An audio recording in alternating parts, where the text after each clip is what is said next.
Welcome to All In from CanSU Television on the campus of Nicholls State University. I'm your host, Connor Gisclair. The Thibodaux Volunteer Fire Department celebrates 150 years of service. A banquet with 500 in attendance was held at the Harang Municipal Auditorium. Memorabilia collected over the last century and a half was on display. These items show how far the fire department has come. Chief Tony Boudreaux, Board President Jimmy Leday, and former Louisiana State Fire Marshal Butch Browning all spoke about their gratitude to the department. The commitment of the men and women of this department is like no other. I can't imagine there being a better example of dedication and volunteerism anywhere. There are simply no words adequately to describe it. To close, a panel of 9 firemen reminisced about happy, sad, and funny stories during their time serving the city of Thibodaux.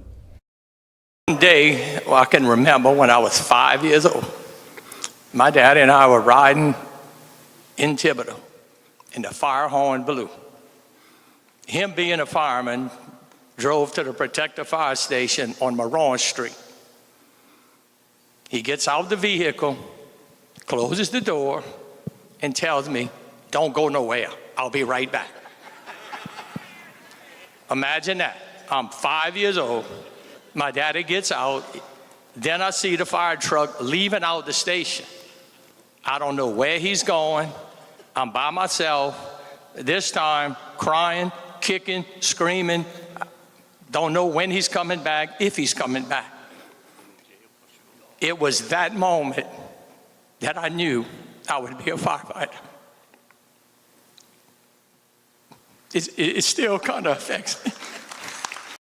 The fire department was founded in 1874. Scammers are impersonating law enforcement while further victimizing crime victims. Scammers are calling victims seeking payments. The payments requested are often non-traceable and non-refundable, making it difficult to recover. If you are contacted by these scammers, do not make a payment and contact police. The Marshal's Office receives payments for warrants, fines, and court costs. These payments are handled directly through Thibodaux City Court. Thibodaux's Marshal's Office wants to make it clear that they do not seek any type of payment over the phone. Your water bill may not be accurate. The Lafourche Parish Water District made a printing error on about 500 bills. They are asking you to log on to their website to verify the amount you owe. The web address is www.lpwdla.org, or you can call 866-954-5601. Now, let's take a look at things happening on campus. The Student Union will close at 5 p.m. on Thursday and reopen on Friday at 7:30 a.m. Girl Scouts Louisiana East made a donation to the Colonel Closet Pantry. The Colonel Closet provides students, faculty, and staff in need with reusable basic necessities, including clothing, household goods, small furniture items, and school supplies at no cost. The library has added 2 more awards to their trophy case. 2 of our librarians received awards from Lewis. Lewis is a consortium of over 40 university libraries in Louisiana. Library Director Brandy Brabante was recognized as being a leader in librarianship. Access Services librarian Andrew Barbier was honored as an outstanding career librarian.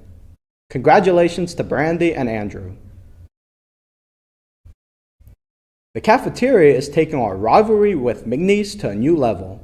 Our cafeteria's executive chef, Anthony Spazzali, will be facing McNeese's executive chef, Jason LaBeouf, in a homecoming cooking competition. The contest will feature crab and crawfish cakes. The winner will take home the cakes. Stop in the Galliano Dining Hall on October 23rd from 10:30 a.m. to 2 p.m. to cheer on Chef Spazzali to victory. A Creole scholar will be lecturing on campus. Creole scholar Clint Bruce is speaking as part of the 2024 Fletcher Lecture Series.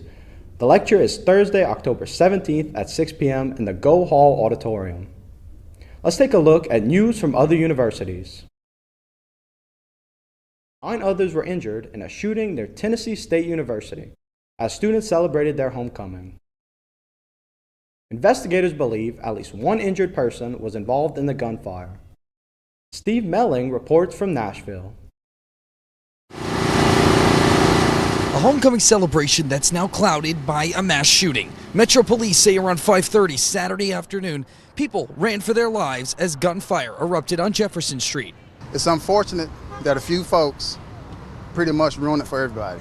Witnesses say they heard upwards of 30 shots. Metro Police believe those shots came from 2 groups of people, and bystanders were caught in the crossfire. Among the 10 people shot, a 24-year-old man was killed. 3 teenagers were shot as well. This type of gun violence has just got to stop. We would have never expected that this would have happened here with all of the law enforcement, all of the public safety people here, the fire department. We would have never have expected this to have taken place. Police say they're reviewing surveillance footage to piece together what happened. They believe one of the shooters is among the people injured in the hospital. Metro Police Commander Anthony McLean, who's a TSU graduate, was here with his family celebrating like so many others. This is not a direct reflection on the university itself.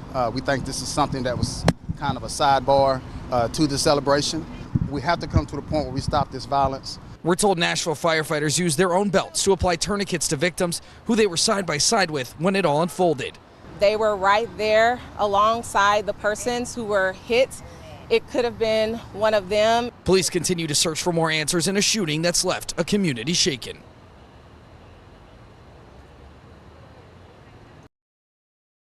Age is just a number. Just ask 14-year-old Wes Muhammad, who is now the youngest freshman at Coppin State University in Maryland. Brianna Ross has the details. While most 14-year-olds walk the halls for their first year of high school, 14-year-old Wes Muhammad walks Coppin State University's campus for his first year of college.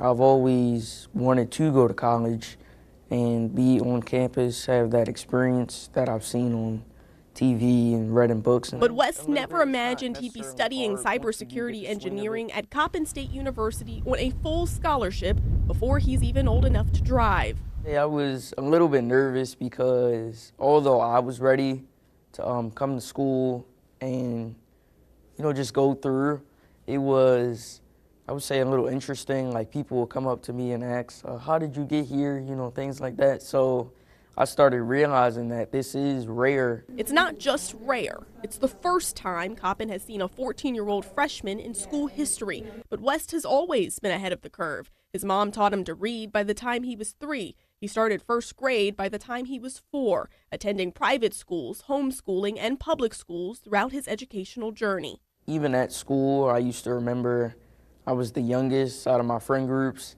And sometimes the shortest, they would say. But that hasn't stopped Wes before, and it's not stopping him now. He's not staying in the dorms on campus, but he is studying hard, already acing exams. All hundreds. And impressing teachers and school staff. But Wes says it's not about that, or being the first 14-year-old freshman. For me, it's not so much as making history that's important, but it's really just giving an example to the other young 13-year-olds out there, 14s, or even 15-year-olds that are aspiring to do these certain things. So maybe if they aren't trying to go to college, but they may want to start their own business, it's just great giving that example to them. So he won't be the last 14-year-old freshman to walk Coppin State University's campus.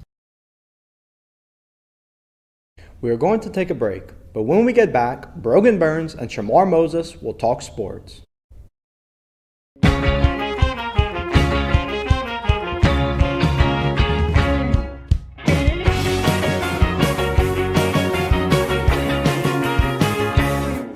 Mama, mako, mako, mako, mako, mako, mako.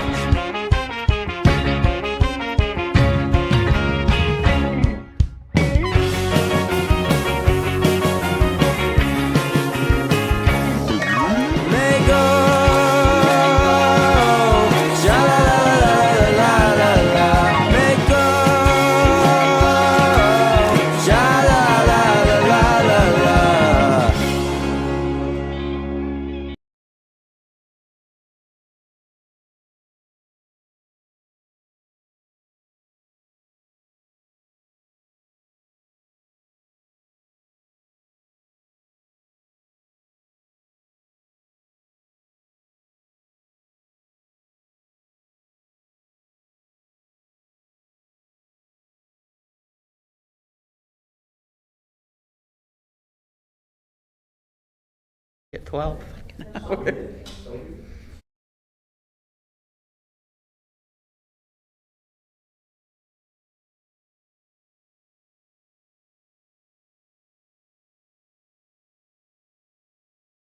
To stop impaired driving in South Louisiana, we all have a part. I'm going to do my part too. I'm not going to insist that you have just one more before you leave the bar. If I think you're impaired, I'll take your keys. anytime you've been drinking, just sleep on my couch. I'll be the designated driver tonight. I'll call a cab if you need one. I'm not going to drink and drive. Please, do your part too. I should have done my part, and because I didn't, I lost my best friend. Join our Safe Community Partnership. Well, yes, sir. We'll get right on that. I'll see you in the morning, okay? All right, bye. I'm going to need you to pull the 2 coordinates for the DOQQ. TLU Communication needs to build a new tower to fill a gap in their cell coverage, and they're going to need a clear line of sight between that tower and their antenna. I'm downloading the DTM for a cross-section view. We're going to have to get that hill ground truth to find out what's there. There's a field cleanup vicinity. I can make the call.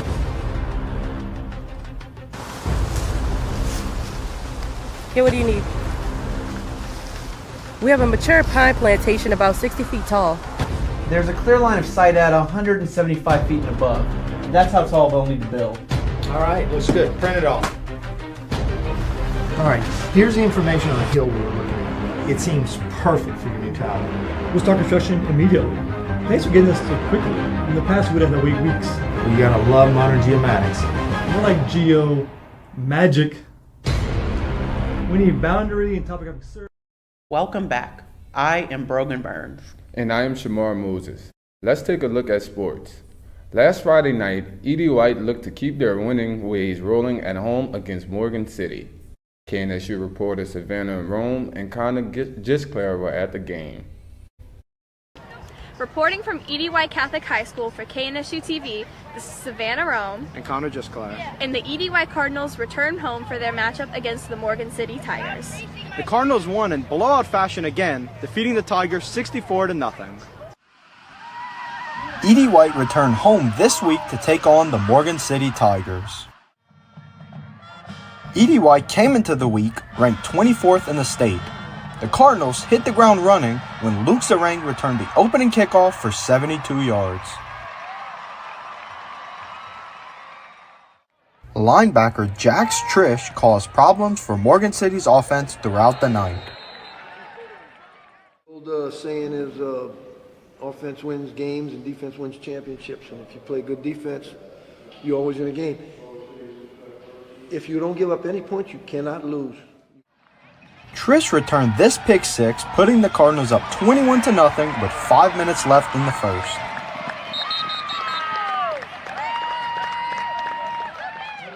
Momentum rolling, just try to change the way things are going. Started kind of slow. That always helps. Morgan City receiver Jameer Bias went up high when he made this spectacular grab. Cardinals quarterback Grant Barbera showed off his cannon on this touchdown pass to receiver Chase Nakan with 9 minutes left in the second quarter. Always got to have guys playing together. And when everybody executes together, it's the guy who gets the football that's going to get the praise. But it's all 11 guys offensively and defensively getting us this win. The Cardinals' defense held Morgan City scoreless en route to their 64-0 win. Next week, Edie White will travel to undefeated Lutcher for a divisional matchup. Lutcher's as good as anybody in the state. It's going to be two teams that are ranked in second in the state in their divisions. So the road trip is going to have to be good. Reporting from Edie White Catholic High School for KNSU TV, this is Savannah Rome and Connor Gisclair. Last Friday, our women's soccer team lost to Texas A&M Commerce 0-2. Last Saturday, our women's volleyball swept UNO. On Saturday, our football team lost 55-10 against conference foe UIW in San Antonio. On Sunday, our soccer team lost to Southeastern 0-2. Coming up on Thursday, Softball will take on the University of Arkansas Rich Mountain at home at 4 p.m. And women's volleyball will play UIW at home at 6:30 p.m. Friday, women's soccer will travel to Edinburgh, Texas to play the University of Texas Rio Grande Valley at 6:30 p.m. Football will play Northwestern State at home on Saturday at 11 a.m. Now let's talk about the Saints. The Saints lost to the Buccaneers. They got dismantled 51-7 at home. Just kind of tell me what went wrong in that game. Okay, first of all, I think the offensive line played horrible in the second half. I'm going to talk about the second half of the game. Well, you shoot yourself in the foot when you come out first quarter 17-0. I believe the Saints are an older team. Like I stated before, I believe Father Time is definitely catching up with this team. I looked at Demario Davis. The run game from the Bucs was outstanding. We couldn't stop the run. We couldn't stop the pass. The penalties, again, third down, we get a penalty. They get a first down. I mean, it has to stop at some point. Defense can't tackle. They're absolutely slow. Obviously, shifting to maybe a more brighter term, Spencer Rattler got his first start. What did you think of what he was able to do, especially in the first half? Yeah, he did exactly what I expected him to do. I mean, he did a good job using his legs, extending plays. I mean, I think it's more so on the coaches. I think he could have had more success. It's more so on the coaches not, coming up with a plan, to stop the pressure packages that Thibodaux was throwing to them from the Bucs defense. I mean, he couldn't do anything about that. People were coming from every which way, from the A gap to the C gap, from everywhere else. So, I mean, up until that point, he played really, really well. I mean, he did lead that team on a comeback from 17-0 in the first quarter, which many rookies wouldn't do in their debut. So I think he played really well, and I think he is the quarterback for the future. And the Saints have a short week coming up here, playing tomorrow night against the Broncos at home. Do you think they had enough time to prepare, or do you think they're not going to be ready? Well, the Saints have some big injuries right now. I mean, Taysom Hill's out. Rashid Shaheed is out. Chris Olave is out. Derek Carr is out. So the injuries are horrible. I think the Saints need to look into their training staff and some of those team doctors and see why are they getting so many injuries so early in the season. And I mean, I think this is a common theme with the Saints since about 2020, 2021. The injuries are hitting them bad. So even with the lackluster roster that they have, I feel like injuries play a big part in this team's success, and they're always injured. And as far as the game tomorrow on Thursday, I mean, it's a home game. I think with Sean Payton coming back, the dome will be, really loud. But we know Sean. I think Sean's going to come with some tricks up his sleeve. And I mean, we just have to go out there and next man up mentality. But do I think the Saints can do that? I do not. The Saints take on the Broncos at home tomorrow night on Amazon Prime. That's all we have for sports. Connor will be right back with the rest of All In. Tailgating in Louisiana is punishable by a hefty fine. This is followed by rising insurance costs and a possible loss of a driver's license. Wouldn't you rather spend your money on clothes, entertainment, food, books?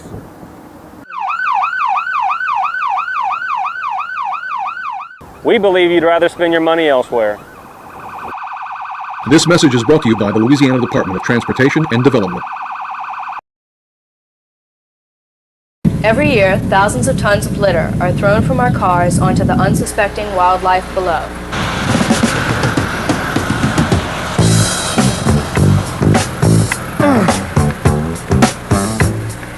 Polluting our wetlands and cluttering our forests.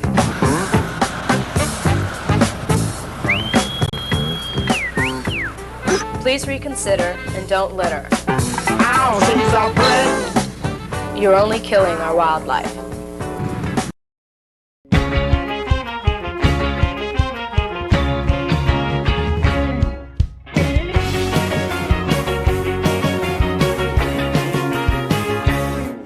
Mama, mako, mako, mako, mako, mako, mako.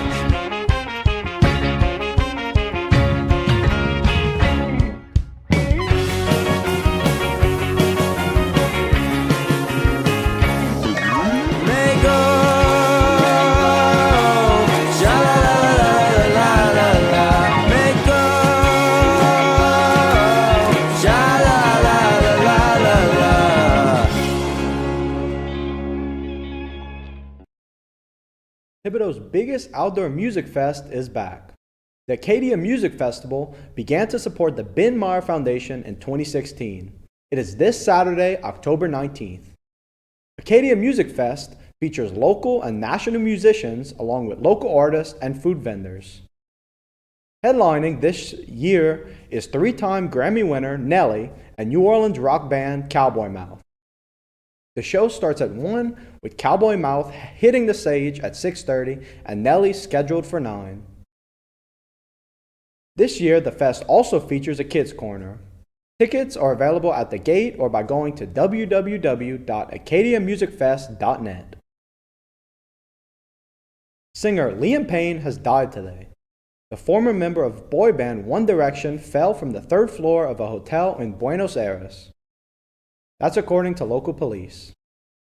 Few details are available at this time. Payne was 31 years old. A mission to study an ocean world where humans could potentially live is now underway. The NASA venture launched today, heading towards Jupiter's moon Europa. Reporter Michael Yoshida joins us with more on what this mission means for space travel and potentially finding life beyond our world. Liftoff. NASA's Europa Clipper spacecraft is heading towards its namesake, Jupiter's moon Europa. Launched aboard a SpaceX Falcon Heavy rocket from NASA's Kennedy Space Center in Florida, the spacecraft is NASA's first to be dedicated to studying an ice-covered ocean world in our solar system. Given everything that we've really learned about necessary conditions for life, Clipper is going to tell us if Europa has all of these ingredients for life. Clipper will look at the ocean beneath Europa's thick ice shell. The moon's ocean is estimated to have 2 times as much liquid water as the Earth's oceans. We have 10 science investigations that are designed to examine Europa, this incredible icy ocean moon, from every different perspective and to give us great insights into whether this could be a habitable world. The mission has several big challenges. One, just getting to Jupiter, with the spacecraft traveling some 1.8 billion miles. Once there, the planet's complex gravity fields and powerful radiation have to be dealt with, as the Clipper does flybys of the moon. Another challenge is having a solar-powered mission at Jupiter. We had to build these giant solar panels to capture the small amount of sunlight at Jupiter to power the spacecraft. The $5.2 billion mission began in 2013. What we learned with Clipper and the habitability of Europa, this is going to pave the way for the future missions to Europa and elsewhere in our solar system where we can search more directly for life. Before he was almost famous and could say anything, Cameron Crowe wasn't a movie director. That was until he met Tom Petty. Rick Damangella has that story and more in this Hollywood Minute. It's Tom Petty and the Heartbreakers in A lost Tom Petty film has been found. It's not just any film, as Tom Petty Heartbreakers Beach Party is the directorial debut of Cameron Crowe, predating Say Anything by several years. It's a movie he was not expecting to direct. Tom said, "You know, I got a song I want to play for you." And I said, "Well, I'm just the writer and the interviewer. I'm not a director." And he's like, "Pick up the camera, film me, do it now." And so I did, and I'm looking at him through the lens going, this is really great. This is no middleman. This is just the person and me. And we filmed this song, and I shut off the camera and put the camera down. He said, "Congratulations, you're a director." And I've been directing ever since. Airing only one time on MTV in 1983, Tom Petty Heartbreakers Beach Party now rocks theaters October 17th and 20th. Well, it feels good. Dog news, Crypto is ready for his close-up. James Gunn announced via Instagram the Man of Steel's super-powered pup Crypto will be in his upcoming Superman movie, flying into theaters next summer. Nobody escapes the glitch. Then, I fight them. Greetings, programs! Disney has announced Tron Catalyst, a new video game set inside the digital world of Tron. The game is slated to arrive in 2025 for PC, Nintendo, PlayStation, and Xbox consoles. In Hollywood, I'm Rick Damangella. That is all we have for today. Join us next week on All In, a production of CanSU TV and Colonel Media Group. Once again, I am Connor Justclair.